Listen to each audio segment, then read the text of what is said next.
موت اور حیات یہ دونوں کوئی ایکسیڈنٹل اشیاء نہیں ہیں، بلکہ ان دونوں کو اللہ تعالیٰ نے باقاعدہ تخلیق فرمایا ہے۔ اللہ تعالیٰ نے جس طرح حیات کو پیدا فرمایا، سیم اسی طرح اللہ تعالیٰ نے موت کو پیدا فرمایا۔ موت کسے کہتے ہیں؟ موت جس کا نام سنتے ہی انسان کا بدن کانپنے لگ جاتا ہے۔ موت جس کا نام سنتے ہی انسان کے چہرے پر پریشانیوں اور مصیبتوں کے آثار نمودار ہونے لگ جاتے ہیں۔ موت جس گھر میں آ کے ڈیرا ڈال دے تو ماؤں کی گود خالی ہونے لگ جاتی ہے، بہنوں کا سہاگ چھن جاتا ہے، بیٹیوں کا فیوچر بظاہر تاریک نظر آنے لگ جاتا ہے۔ یہی موت ہے، اسی کو کہتے ہیں موت۔ اور ساتھ میں اللہ تعالیٰ نے حیات کا تذکرہ بھی فرمایا ہے۔ کسے کہتے ہیں حیات؟ جس کا نام سنتے ہی مرجھائے ہوئے چہرے پر رونق کے آثار نمودار ہونے لگ جاتے ہیں، مرجھایا ہوا چہرہ ایک دم کھلا اٹھتا ہے۔ حیات جس کا نام سنتے ہی انسان کی جان میں جان آ جاتی ہے۔ انسان جب پیدا ہوتا ہے تو خود روتا ہے، دوسرے ہنستے ہیں کہ ہمارا بیٹا پیدا ہوا، ہمارا بچہ پیدا ہوا۔ لیکن جب انسان مرتا ہے تو سب روتے ہیں، سب چیختے ہیں، چلاتے ہیں، مگر مرنے والا آرام سے سوتا ہے، مرنے والا میٹھی نیند سوتا ہے۔ لوگو، زندگی یہی ہے کہ کبھی خود رونا، کبھی دوسروں کو رلانا۔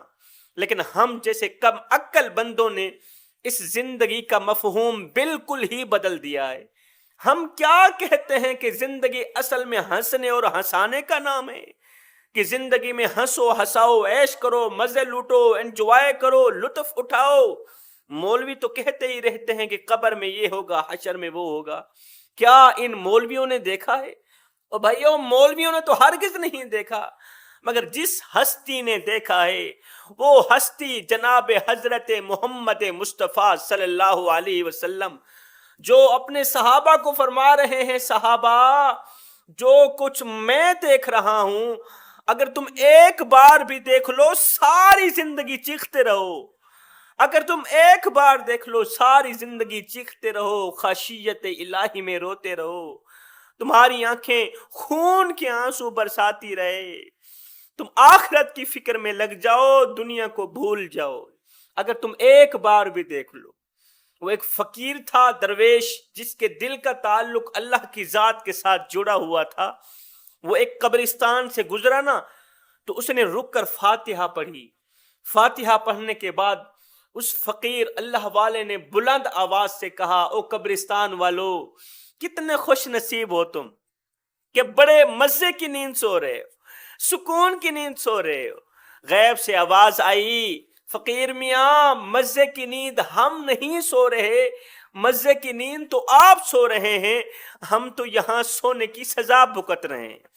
ہم جو دنیا میں کالے کرتوت سر انجام دے کے آئے ہیں نا، کالے گناہ کر کے آئے ہیں نا، ہم تو ان کی سزا بھگت رہے ہیں، مزے تو آپ کر رہے ہیں۔ جوانو، اگر آپ نے موت کی گرفت میں آئے کسی شخص کو کبھی دیکھا ہو تو آپ نے غور کیا ہوگا کہ ایسا لگتا ہے جیسے اچانک اس کے چہرے پر سکون سا آ گیا ہو، یا تو وہ تکلیف کی وجہ سے چیخ رہا تھا، چلا رہا تھا، اس کے چہرے پر پریشانیوں اور مصیبتوں کے آثار نمودار تھے۔ اب جیسے ہی اس کے جسم سے روح نکلی تو ایسے لگا جیسے اچانک اس کے چہرے پر سکون سا آ گیا ہو۔ انتقال کرنے والے شخص کا چہرہ دیکھ کر یوں لگتا ہے جیسے وہ سو رہا ہو، جیسے وہ سکون میں ہو۔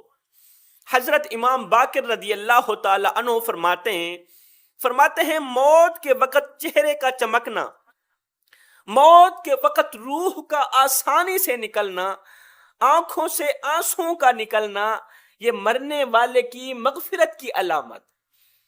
میں کہنا یہ چاہتا ہوں کہ جب روح انسان کے جسم کو الوداع کہہ کر جسم سے باہر نکل رہی ہوتی ہے تو اس دوران آخر مرنے والے کے دماغ میں کیا چل رہا ہوتا ہے، کس طرح کا سین چل رہا ہوتا ہے، روح کے نکلتے وقت وہ کیا سوچ رہا ہوتا ہے۔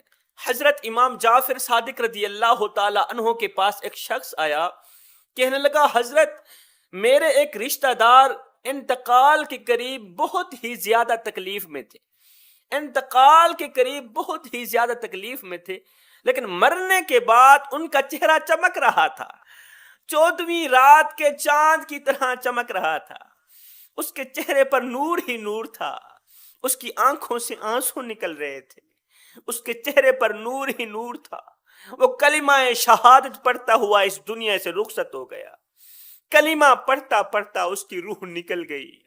یہ سنتے ہی حضرت امام جعفر صادق رضی اللہ تعالی عنہ نے فرمایا موت کے وقت صرف وہی شخص روتا ہے جو راتوں کی تاریکیوں میں اٹھ اٹھ کے خشیت الہی میں اللہ کے حضور روتا ہے۔ فرمایا موت کے وقت صرف وہی شخص روتا ہے، صرف اسی شخص کی آنکھوں سے آنسو نکلتے ہیں جو راتوں کی تاریکیوں میں اٹھ اٹھ کے قرآن اٹھا کے قرآن پڑھتے وقت روتا ہے۔ میرے نبی نے فرمایا صحابہ راتوں کی تاریکیوں میں اٹھ اٹھ کے قرآن پڑھا کرو اور قرآن پڑھتے وقت رویا کرو۔ فرمایا اگر رونا نہ بھی آئے تو رونے کی کوشش کر لیا کرو۔ حضرت سیدنا داتا علی حجویری سے پوچھا گیا حضرت اگر رونے کی کوشش کریں پھر بھی رونا نہ آئے تو کیا کریں، پھر بھی آنکھوں سے آنسو نہ نکلیں تو کیا کریں؟ فرمایا پھر اپنے مقدر پہ رویا کرو۔ اتنے سنگ دل ہو گئے ہو کہ آنکھیں آنسو بہانا بھی چھوڑ گئی۔ دنیا والو موت کے وقت صرف اسی شخص کا چہرہ روشن ہوتا ہے جو دنیا میں اللہ کی مخلوق کی مسکراہٹ کا سبب تو بنتا ہے، پریشانی کا سبب نہیں بنتا، کسی کو دکھ نہیں دیتا، کسی کو تکلیف نہیں دیتا۔ موت کے وقت لوگوں کا اچھے لفظوں میں اس کی تعریف بیان کرنا، موت کے وقت لوگوں کا مرنے والے کی تعریف بیان کرنا، اچھے لفظوں میں یاد کرنا، یار بڑی ہی اچھی زندگی گزار کے گیا ہے، 5 وقت کا نمازی تھا، اس کا کردار اچھا تھا، اس کا اٹھنا بیٹھنا اچھا تھا، اس کا بولنا اچھا تھا، اس کا لب و لہجہ اچھا تھا، اس نے کبھی کسی کا حق نہیں مارا، کبھی اس کو گناہ کرتے نہیں دیکھا، کبھی زنا کرتے نہیں دیکھا، کبھی جھوٹ بولتے ہوئے چغلی کرتے ہوئے نہیں دیکھا۔ یہ وہ کلمات ہیں جو اس کی بخشش کا ذریعہ بنیں گے۔ عام طور پر یہ تصور کیا جاتا ہے کہ زندگی کے آخری لمحات میں ذہن میں ایک جنگ سی چل رہی ہوتی ہے، ذہن میں ایک لڑائی چل رہی ہوتی ہے۔ جب زندگی کے آخری لمحات آتے ہیں نا، جب موت کا وقت بالکل ہی قریب ہوتا ہے، جب آدھی روح اندر ہوتی ہے آدھی روح باہر ہوتی ہے، اس وقت انسان کے ذہن میں ایک جنگ سی چل رہی ہوتی ہے۔